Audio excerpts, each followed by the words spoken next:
just those two. Where would you like seats us in to the middle. sit? Right Oh, here, over yeah. here. All right. Grab those questions.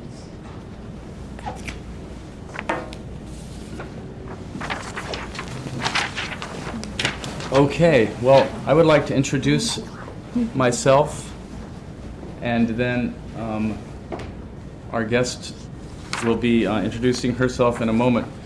My name is Dr. Charles Cobbs. I'm a neurosurgeon and a brain cancer researcher. I'm the director of the Ben and Catherine Ivy Center here at Swedish Medical Center in Seattle.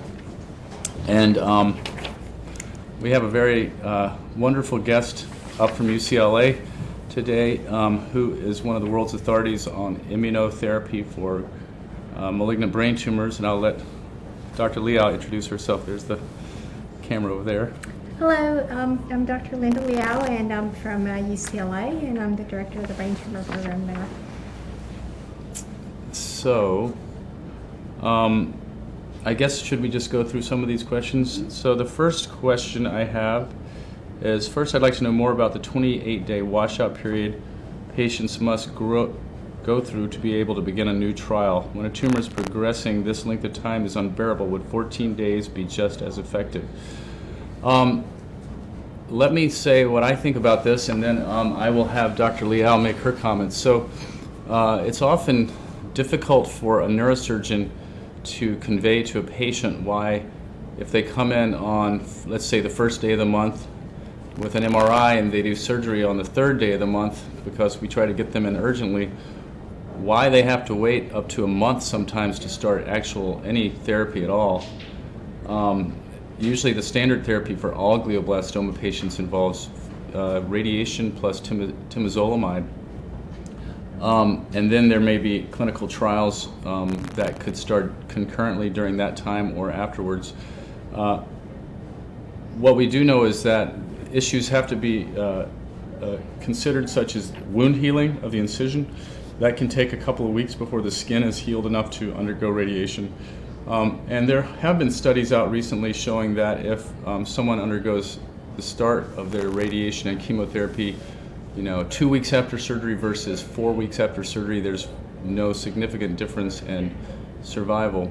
In terms of clinical trials, there are many often hurdles and factors that have to be ruled in or ruled out. For instance, one of the clinical trials involving immunotherapy requires that a patient have a specific HLA type, which is a certain marker on the cell surface for their immune cells. And these boxes have to be checked off, and they have to undergo several inclusion criteria, so this can delay things. But maybe Dr. Liao has some other thoughts on that. Yeah, no, I would certainly agree with that, and I think part of it has to do with the aspects of clinical trials that we don't know. With these newer drugs, we don't really know what their side effects are beyond the time you take the drug. So you may have effects that linger on for more than 2 weeks or even 4 weeks. And I guess part of the way these trials are designed is that you want to see the effect of the particular drug that you're on, and not have that confounded by prior treatments. And I think that's why these 28-day washout periods were instigated. But I do agree that it is sometimes a long time period. Maybe this could be changed, depending on the mechanism of action of the prior treatment, and having a better understanding of that would be helpful. Second question, I think, is very excellent question. And the question is, there's so many potential new therapeutics out there. Why can't we just do combination type trials where you get drug, I guess I'm inferring from this, drug A, B, C, D, and E, and see how patients do? I think there are 2 or 3 critical things to understand. Unfortunately, trials are driven by finance, and finance is driven usually by a corporation, and a corporation usually has a singular interest in their particular drug.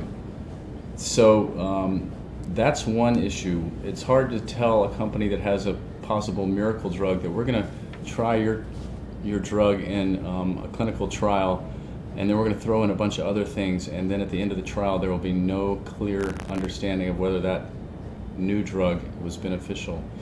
The second part of that, I think, is that there are efforts to do combination drugs. Our institution here has the first clinical trial in the world to actually up and going now, where we do high throughput screening of FDA approved drugs, and we try to give them in a cocktail of 3 drugs to patients, and we'll start treating our first patient very soon. But these trials require funding, huge amounts of funding, and never will this come from a drug company. Fortunately, we have philanthropy that has funded this, but getting the money to do these kind of trials is not trivial, and usually if a company has a product, they're going to want you to do an exclusive study of their product so they can get a clean answer. Do you have any thoughts about that, Linda?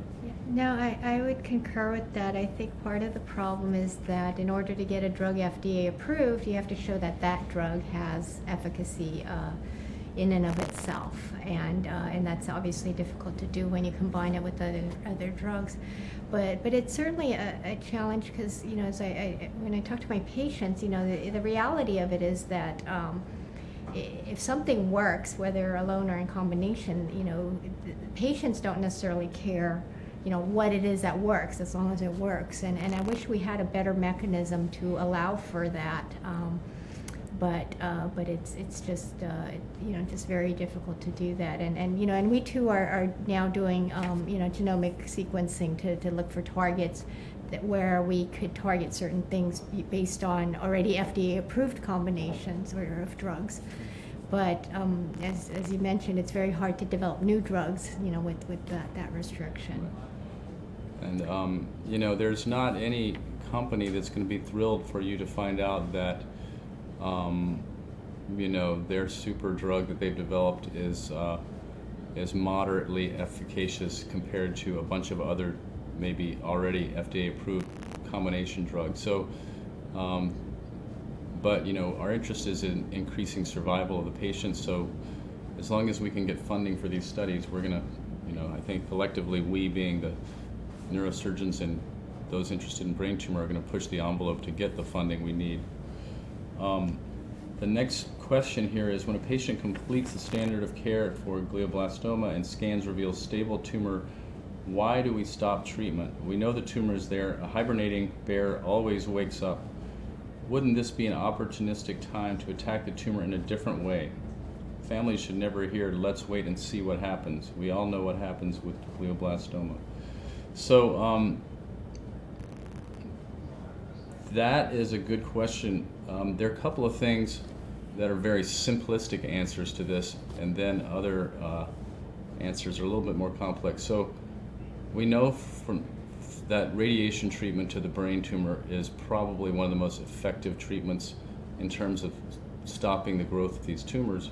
However, patients who receive radiation treatment 5 days a week for 6 weeks are at a limit, and at that point they can no longer have radiation treatment. So they're pretty much done at that point with that approach of external beam radiation treatment. Temozolomide has been given concurrently, and when patients take this drug with radiation, they take it during those 6 weeks and then 5 days a month for 6 months thereafter.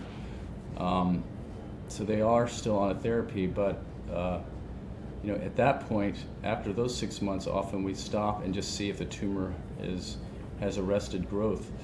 I think that everything is based on risk and benefit. If you started someone on another chemotherapeutic agent at that time with their tumor being stable, you may incur toxicities to them that are significant, and you may be treating them at a time when their tumor is not active, and that would cause more harm than benefit.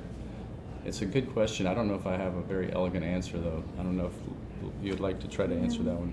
Yeah, no, it's a very good question, and I think the thought is that more is better, and I must say that I don't think necessarily that that's the case.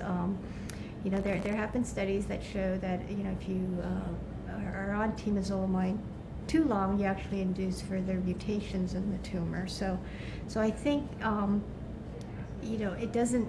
Continuing treatment when the tumor is stable is not always necessarily good.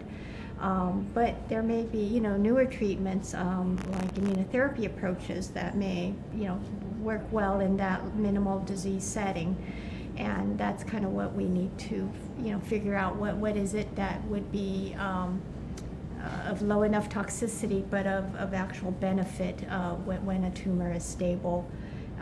Without causing potentially negative side effects, such as increased mutations or toxicities. We do have 2 or 3 other things that have been FDA approved, for instance, the Novocure device. So we do offer this to patients at the time of initial or recurrent tumor growth. So anything that has been discovered that has been shown in a clinical trial to benefit patients, we try to offer. We just don't have a toolbox yet that gives us enough things to follow one after the next. We have a question from Facebook. From Facebook, okay. What role does CMV play in your GBM research? Well, I'll answer that first, and then let Could you Dr. repeat the question? Yeah. So the question is, what role does CMV play in our glioblastoma research? So CMV is a virus, cytomegalovirus. It's a common virus. It's a member of the herpes family, similar, or the cousin of the chickenpox virus, the one that causes cold sores, the Epstein-Barr virus. And my group, 15 years ago or so, became interested in the possibility that this virus may play a role in glioblastoma because it's the most common cause of human congenital brain infection. And there was a question of, could a virus reactivate in a tumor and drive the tumor? My group is very interested in the possibility that the virus could be a very low level, a chronic infection that could promote the biology of the tumors and make them grow more aggressively. And we want to determine whether the virus may be something that your body has accommodated to and has lost its ability for its immune system to identify, and use that as a way to leverage the possibility of reactivating an immune response so that the immune cells in your body would target any infected tumor cells and eradicate the tumor. We're doing studies right now in my laboratory to try to identify whether the virus in the tumors has a specific genome that may make it prefer to be in a glioblastoma, and we have some preliminary evidence suggesting that.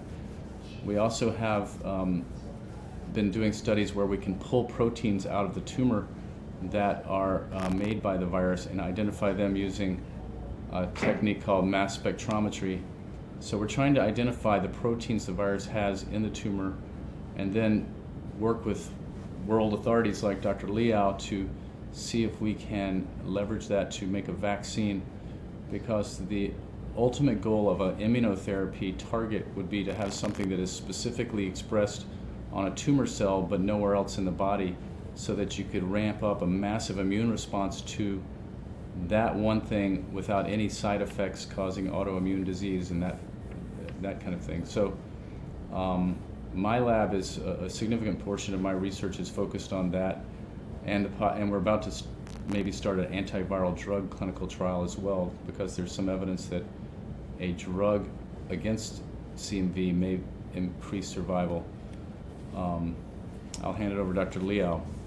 Yeah, well, actually, obviously Dr. Cobbs is probably one of the leading experts on CMV and glioblastoma, so his lab is doing significant work in this area.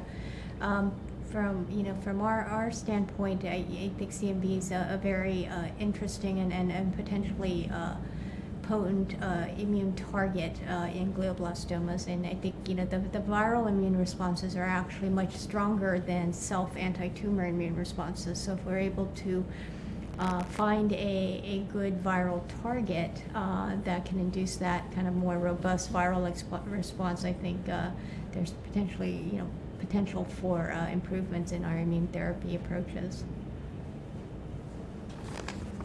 Should we keep going from the list here? Yeah, or I've got another question. How can healthcare providers be advocates for their patients in the realm of navigating drug costs and pushing for more research or clinical trials? I think that's a great question because behind the scenes, people like Dr. Liao and myself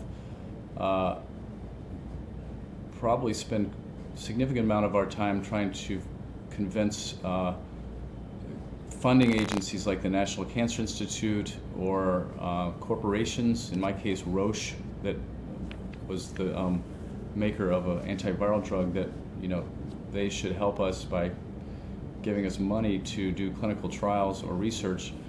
When we are the lone wolves crying for this funding, it can get drowned out because there's a lot of other stuff that these companies are hearing about, breast cancer awareness, et cetera, et cetera. So the more political or more patient advocacy that can be involved in these efforts, I think the better. If you just look at if you look at what happened back in the 1980s with HIV, there was a dramatic increase in funding when there was more of an advocacy formed. So I think brain tumor has been a sort of an orphan cancer, but I think it's a significant cancer, and impact-wise, it's the most years of life lost and expense per therapy of any cancer we have. So in adults, young adults, so it's a significant impact on society, and we need patient advocates to help us convey that.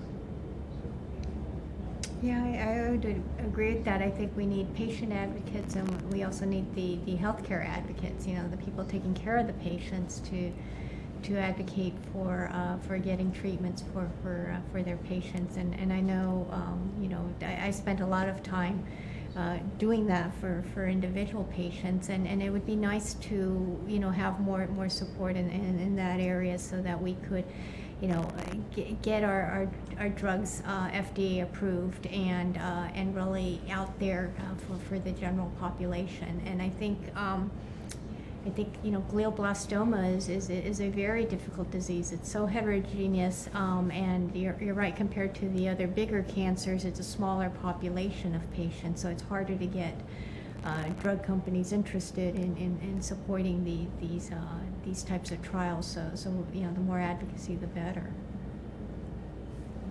Can DC therapy work on paraffin-embedded tissue? I'll let Dr. Liao answer that. You want to repeat the question? Yeah, the question was, can DC therapy work on paraffin-embedded tissue? Unfortunately, not very well. We have tried it in the past, and the problem is we actually don't know what we're getting out of the product or the antigens from the paraffin-embedded tissue. And I do suspect we lose something in that regard. Even frozen tissue, even though we have made DC vaccines from frozen tissue, I think ultimately the best source is actually the live, fresh tissue taken straight from the operating room. And that's why the ongoing clinical trials are done in such a way that the tumor actually has to be collected fresh from the operating room, because those are probably the best unadulterated source of antigens for the vaccine. Because ultimately we want a vaccine that is, what is actually in the patient's repertoire of antigens. Let me see. I think we haven't done this question yet. As awful as the diagnosis is, I wish doctors were more concerned about their patients' lives than their experimental data. No matter the outcome, families need to know they matter more than the data. Well, I think that question or statement really goes to the heart of why I'm so fortunate to, and Dr. Liao is fortunate to be at a center for brain tumor care. We've been extremely fortunate that Catherine Ivey has funded a center here that has not only 2 neuro-oncologists and neurosurgeons However, we also have a social worker who has 100% of effort helping with the patients who have brain tumors and working with the families to deal through the process, not only of grieving, but also the nuts and bolts of how do you get along through this process, and what are the expectations, how do you deal with, you know, questions like hospice care and the impact on family structure. So these are extremely important components of brain tumor patient management.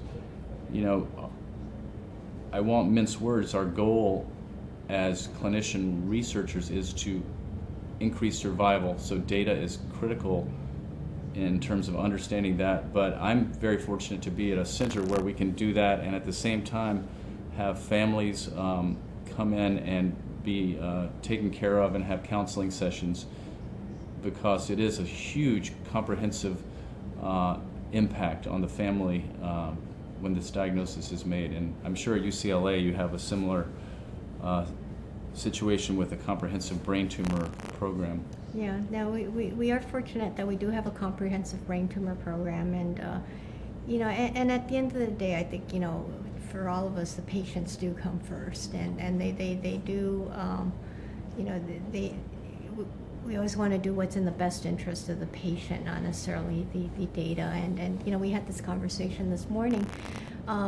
Unfortunately, in doing that, you know, because of the strict regulatory guidelines, you know, from the FDA, it may hamper our ability to get some of these drugs FDA approved. And I wish the regulatory agencies kind of understood this better. And I guess one example of this is, for instance, we have a DCVax clinical trial, and which was designed several years ago, and as part of the design we included a crossover arm because we felt that it was not necessarily fair to have patients randomized to treatment and placebo, and then not allow the placebo patients to at some point, you know, get the vaccine. But you know,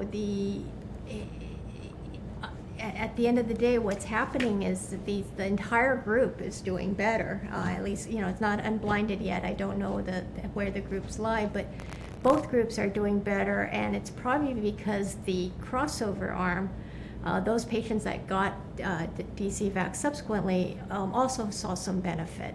So I personally think it's great for patients that both groups on the clinical trial are doing better. But unfortunately, if the two groups don't separate in terms of how they're doing, we don't get these drugs FDA approved. And that's always a struggle. You know, you want to have the purest data is to get that placebo arm and prove with definitive, I guess, evidence that something works. But it's really hard to withdraw, you know, withhold treatments from patients. But when we try to combine the two, unfortunately, I think the regulatory agents don't necessarily understand that. It's a really difficult problem because I'm shocked, actually, having practiced in San Francisco and now in Seattle. You know, we are patient advocates. We want to let patients be involved and do anything we can to help them. And I've given lectures or been to meetings, for instance, in Great Britain, and I remember being shocked when one of the oncologists there said, you know, you can't let these, you have to have a treatment and placebo arm, and that's the way it is. We cannot, at least with the health services program in Great Britain, we cannot approve any drug unless there's clear prospective randomized evidence showing that there's a clear benefit. And they have a point. You know, they have not approved certain things like Avastin because of these kind of things. So there's somewhere in between that we need to find evidence that is unequivocal to help patients while at the same time being completely you know, understanding of the complex issues going on with someone who may have a diagnosis with a short life expectancy. Yeah, I think it would be good if we could think about what the comparators could be, short of a randomized placebo-controlled clinical trial. Right. If it could be, strict contemporary or historical controls that we could compare treatments to. I do think that the science needs to be there. Treatments can't just be given that don't really have a benefit, because that's not good for the healthcare system, and not necessarily good for patients. But I think there are treatments that we may not be able to get to patients, because very few patients would want to be on a placebo arm for a That's trial. just the way it is in the United States. Patients are not going to say, okay, I'll sign up for the clinical trial knowing that there's a 50-50 chance that I may have no access to this potential breakthrough. So those are the issues we're dealing with, which are totally understandable. If a parent had a glioblastoma multiforme, are their children at greater risk for a brain tumor? My understanding is that in very, very sort of small populations, I think there's been some studies in Sweden showing a very, very, very small genetic association, but in general, there's not a genetic link from parents to children. Yeah. Most glioblastomas are sporadic, they're a genetic disease in the sense that a gene mutated in a brain cell, but they're not necessarily hereditary in the sense that they get passed from parent to child. There is a syndrome called Leigh-Fermani syndrome, which is a mutation on the p53 gene, and there, patients with that do have a hereditary predisposition for other cancers as well as glioblastoma. What are some trends that you've seen with long-term cancer survivors, brain tumor survivors, that are health choices or lifestyle choices that really help prolong survival?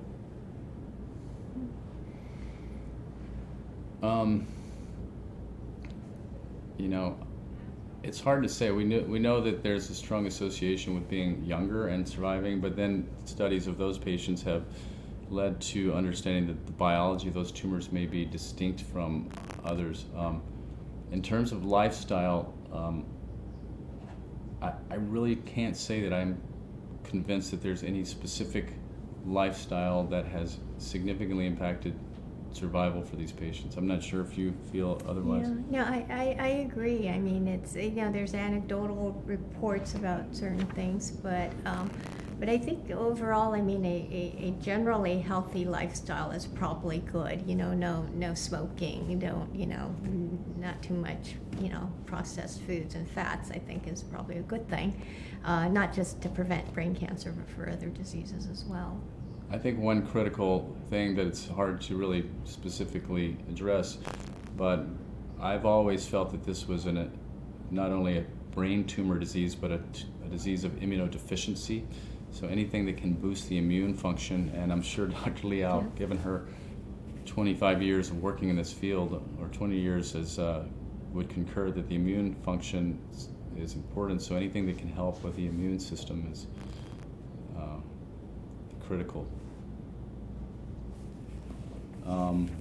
Last question I have on here is, isn't all treatment for GBM treatment of last resort? Should there be a more compassionate use treatment for patients? Actually, I'm not really sure if I agree with that or what that means.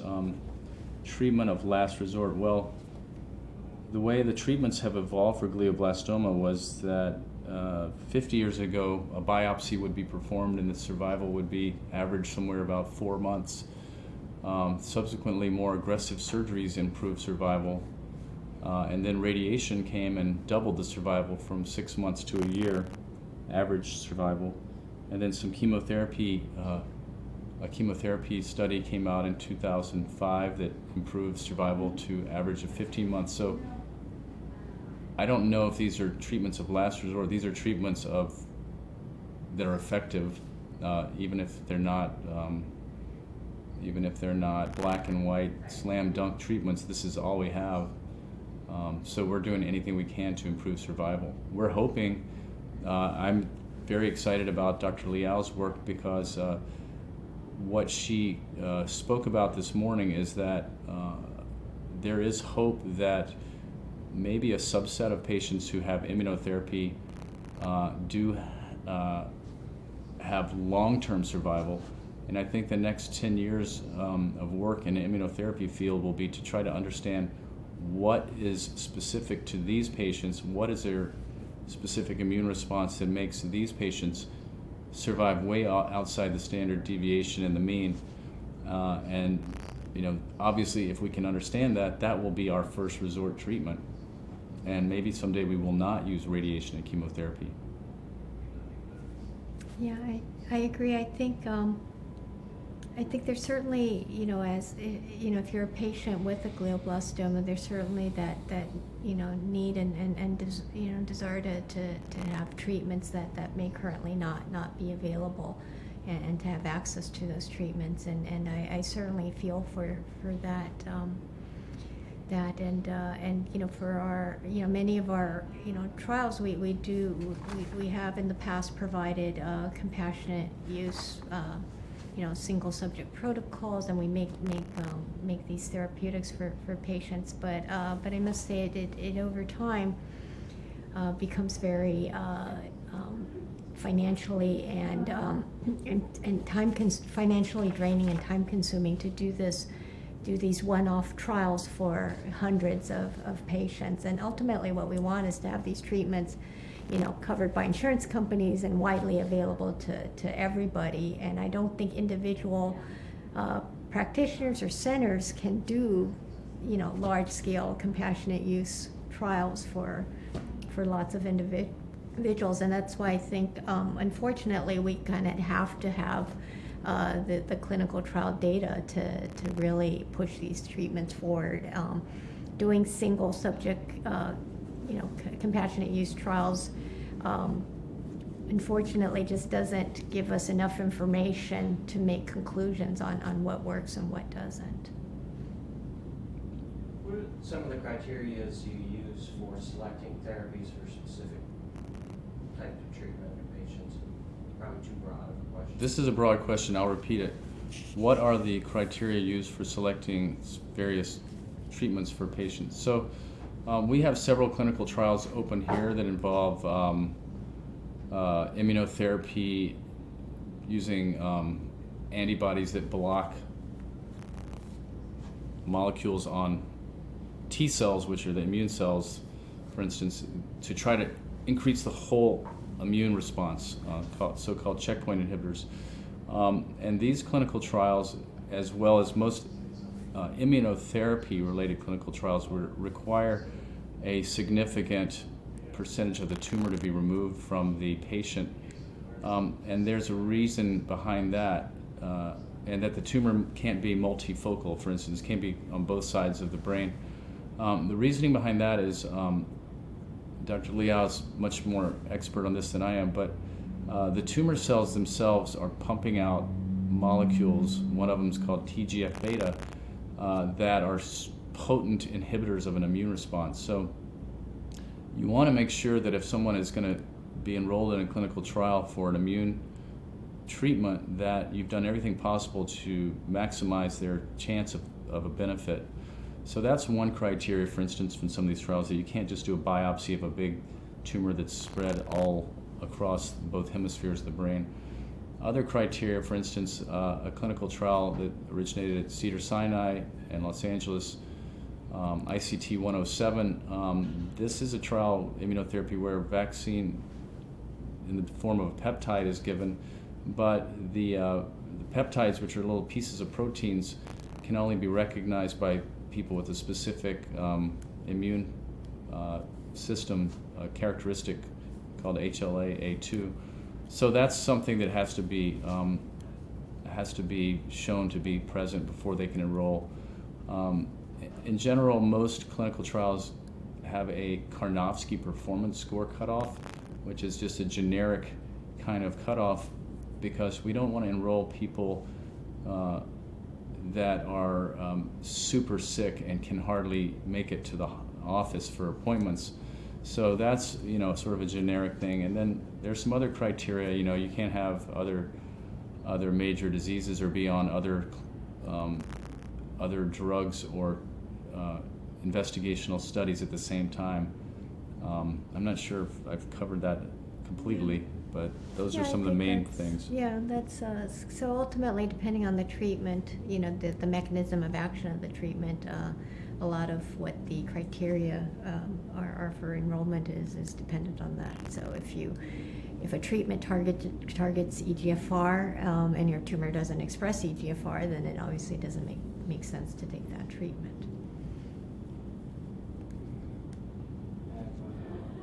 Can you break it down for kind of layman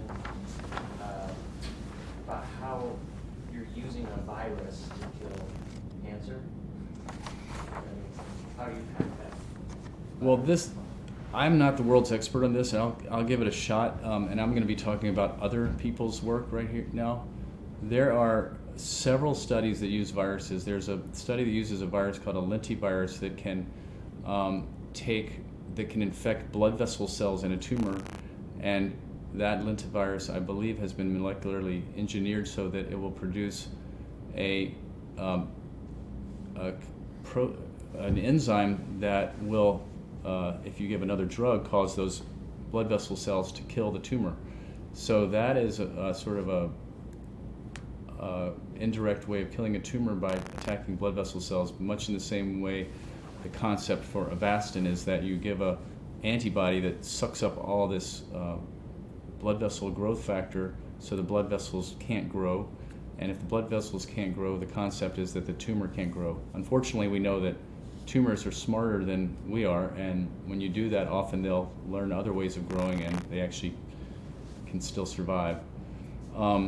Another type of concept is called sort of virotherapy, which was popularized mostly by a segment on 60 Minutes with the poliovirus at Duke. And the concept of that is, wouldn't it be wonderful if we could invent a virus that only infects and kills tumor cells but not other cells? And in doing so, when the cell dies, the cell will release a lot of its proteins to the immune system, plus it will release a lot of factors saying, I'm infected by a virus, and that will cause red lights to flash and bells to whistle that send in immune cells to target a virally infected cell that's also a cancer cell. And that's the concept by which that works. There's another company called Tokagen that has a virus that's called a retrovirus, which is in the same family as HIV. These viruses also seem to prefer to infect rapidly dividing cells, so that virus can get into a tumor cell preferentially, and it can express a molecule that if you give another drug systemically, it will convert into a toxic drug and kill the tumor cells preferentially. So that also may have a similar side mechanism of inciting an immune response to the tumor in the setting of a viral infection. So I think what Dr. Liao would say, and I'll be quiet in a minute, is that if we can somehow figure out a way to tell the immune system that our tumor is present and send out bells and whistles to the immune cells, and there's nothing better than a virus to do that, then that is a wonderful strategy in my mind of trying to overcome this innate process by which these tumors avoid the immune system detection. So I don't know if you want to comment on any of these. No, I agree. I mean, over the years there have been many kind of viral therapy or viral gene therapy trials, which the premise was to inject virus that preferentially gets into tumor cells, and then give an antibacterial or antiviral agent to kill off the virus with the tumor cells, that they've gotten into. So that was the concept. But I think the efficacy or the potential benefit of viral therapy is actually not necessarily the initial intent, which was to get the virus into tumors and then kill off the virus, but it was the immune response generated by that. Because the people who seem to be doing well with viral therapy are actually the ones mounting the immune response. So it may, because one problem with viral therapy oftentimes is, we can inject the virus, but we can't necessarily get that virus into every single cell. It replicates to some extent, but there's not, there's not that diffuse way where necessarily the virus gets into every single cell. But if the virus mounts, like you said, a danger signal to generate the immune response, I think that's where the promise really is going to be. My research into cytomegalovirus is still incomplete. We don't know all the answers, and I'm certainly sort of on one extreme of some beliefs that or hypotheses that are not considered standard, thinking. But my suspicion is that if CMV is in these tumors and infecting them, that if you can overcome whatever immune suppression the body has acquired that does not allow it to detect this virus, that maybe without even giving a virus, if there's already one there, you could mount an immune response. And investigators at Duke University and in Australia have shown that vaccinating with the dendritic cells or T cells that have been targeting one of the main proteins that the virus makes, the preliminary data in small studies does suggest that there may be an anti-tumor effect just by doing that. So it's my hope that if we can further understand the percent of the tumors that have the viral infection and which proteins they express, that maybe we can come up with a really wonderful major vaccine to boost a huge immune response to the tumor. We have time for a couple more questions. And Maria Barrett has said, Dr. Cobbs, can you discuss the high throughput clinical trial you are doing at the Swedish Ivy Center, and will that be available to recurrent GBM patients in the future? Sure. So thank you, Maria. She's a plant. Maria works with me and is a big advocate for brain cancer patients. So when I came to this institution over 3 years ago, my predecessor, Greg Foltz, who unfortunately passed away with pancreatic cancer, had initiated a concept that about 5 to 10 years ago started becoming apparent, which is that within a glioblastoma, there may be about 1 or less than 1% of the cells that have properties that are stem cell-like, that suggesting that if you killed off the whole tumor but not this 0.5% of cells, that they could repopulate the tumor. So Dr. Foltz got research funding through the Ben and Catherine Ivy Foundation to do a high throughput screen. So we're taking patients' tumor cells right out of the operating room, growing them in conditions which only allow clusters of the stem-like cells to survive. And then we started with thousands of compounds and have whittled it down to 80 compounds that are FDA approved. And we got FDA approval to do a clinical trial so that if a patient's tumor recurs, we will have already studied which of these 80 drugs are the most potent to their particular glioblastoma stem cells. And we're about to start treating our first patient on this 10-patient clinical trial, probably within the next few weeks. A patient who has had a recurrent tumor, and we have, the top 5 drugs. Of those 5, we picked 3 that could be given that are not overlapping and should be safe to give together. So it's a concept that's not really based on hypothesis-driven research, but through this research, we've discovered things that were clearly linked to the biology, and that we're hoping that by starting this kind of treatment, we'll get further understanding. For instance, one of the most potent drugs that kept popping up is a drug called disulfiram, which has been around forever to treat people that are alcoholics who have drinking problem, and if you take this medicine, it'll block an enzyme and you'll get sick if you drink alcohol. It just turns out, coincidentally, that this enzyme, aldehyde dehydrogenase, is critical for a cancer stem cell to survive. So we may learn things from this sort of random approach that could guide our treatments in the future. But the first and foremost concern is to see if we can improve the survival of these patients. What course of treatment would you take if you had a GBM IDH1 negative and management unmethylated? I'll hand that easy question over to Dr. Leah. Your turn. Yeah,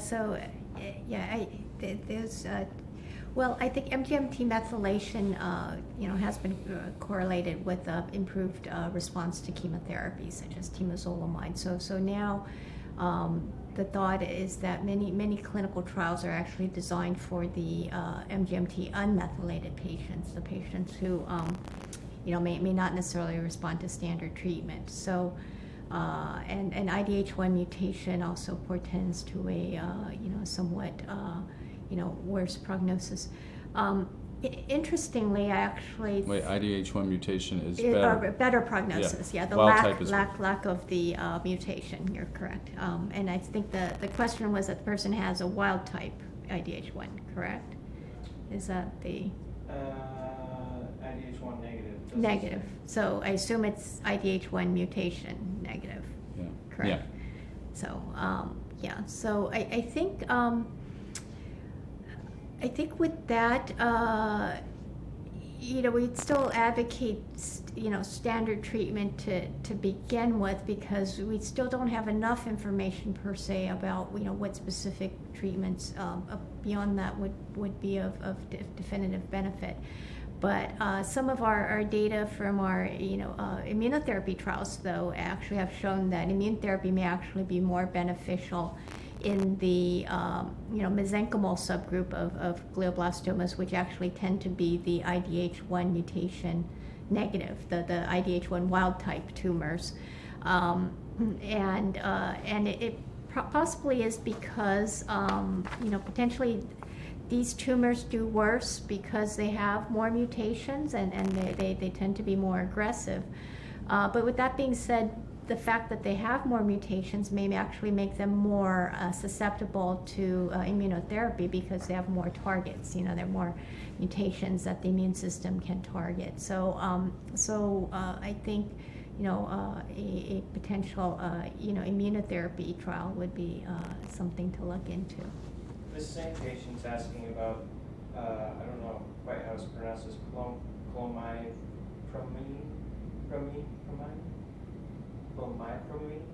for targeting mitochondria and tumor cells for glioblastoma. I'm not familiar with that. Okay.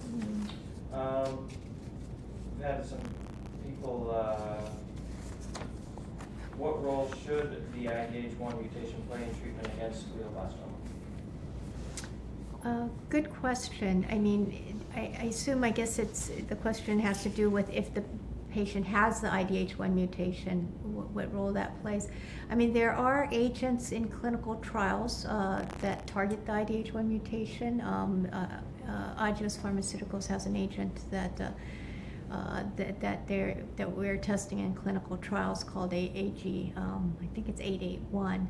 I think the data is still too early to know in terms of potential efficacy, but that's a potential treatment avenue, because theoretically, if you have the mutation, having a drug that targets the mutation may be of benefit, although I think the trials right now are too early to say.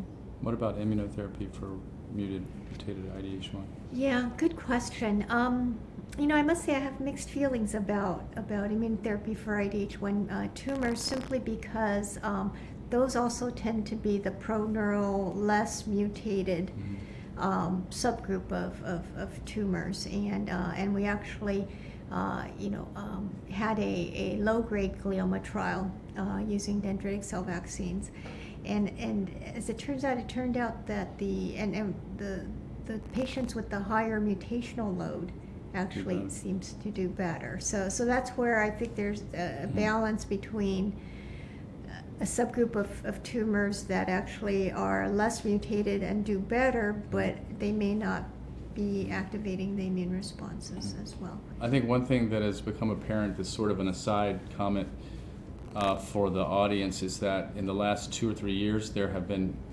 very important genetic studies that have shown that we're dealing with apples and oranges when you're talking about glioblastomas that are IDH1 mutated versus not mutated. The IDH1 mutated tumors typically are what we used to call secondary glioblastomas in general, which are tumors that probably arise in younger patients from a lower grade tumor. And genetically and biologically, they're almost totally distinct. And we know that if someone is diagnosed with a low-grade, quote-unquote, low-grade glioma, who is, in their 40s or 50s, and it's IDH1 wild type, it essentially behaves like a glioblastoma, even if under the microscope it looks like a low-grade glioma. So this mutation that can occur way upstream sort of seems to be a seminal event that divides things into 2 categories, and they behave totally differently. What the impact on therapy in the future will be is hard to say, I think. I think we're done, is that right? Thank you so much, Dr. Liao. Oh, thank you. All right, thank you, audience.